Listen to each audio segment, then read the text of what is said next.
Saturday's arrest came after undercover police raided the protesters' headquarters, shutting it down, calling it a fire hazard, and in the process confiscating everything from pipes used to lock demonstrators together to instructions on how to make a Molotov cocktail. News Channel 8's Kim Higgs has details on that story.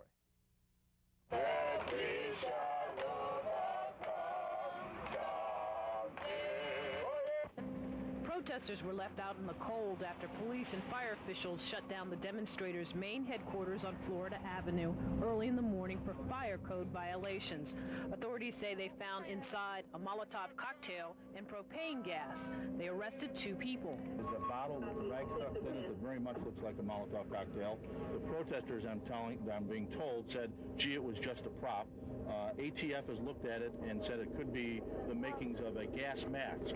So I suppose the beauty of that will be in the eyes of the beholder. Demonstrators deny they were doing anything wrong inside. They say the shutdown wasn't a setback. Well, they're closing the whole block down to really just kind of create a sense of confusion, a sense of solidarity among the police, just helping them to be stabilized, us to be, floating around. But even as we speak, there's meetings being formed to speak about what has happened.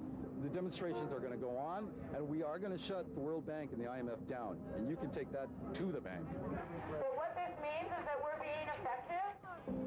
Protesters set up their new headquarters on Irving Street, urging demonstrators to come inside to get training in nonviolent protesting as they gear up for massive demonstrations Sunday and Monday.